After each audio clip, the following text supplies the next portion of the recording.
just want to talk about getting naked again today. And when we're starting this series about getting naked, this nakedness means getting real, getting raw, getting honest, what's really going on. I want to share a little story with you.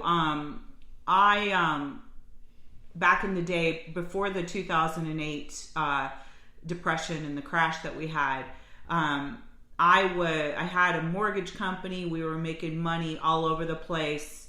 I was doing very, very well financially.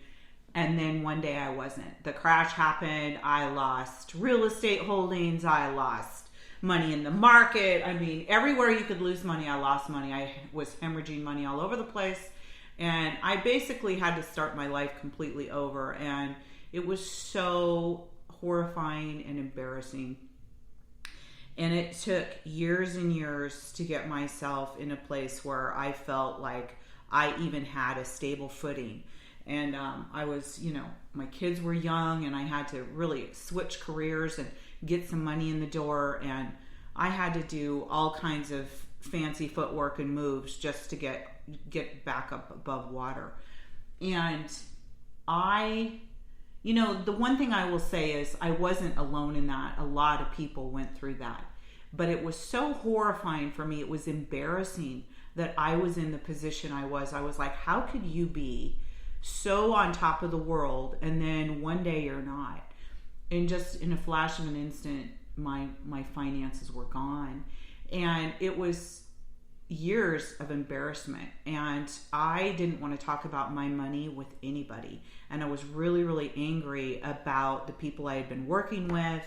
And by the time somebody came into my life and really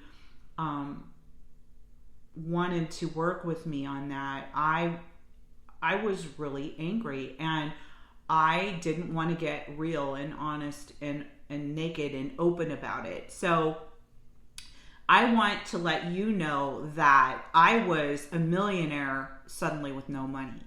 And I am going to invite you, I don't care what walk of life you're in. If you've had millions, you currently have millions, you have no money, you don't know what your situation looks like, you're worried about the market, I want you to get a hold of me and let's get naked. Let's talk about your money. Let's get real and start making some moves to where you feel good again and you feel good about your financial stability. Because when we start something like this, just the act is going to create a place of feeling safe. And safety is so important. Feeling safe is so important for people. So I invite you, if this conversation interests you, get a hold of me, CindyBirkeland.com, and let's get naked.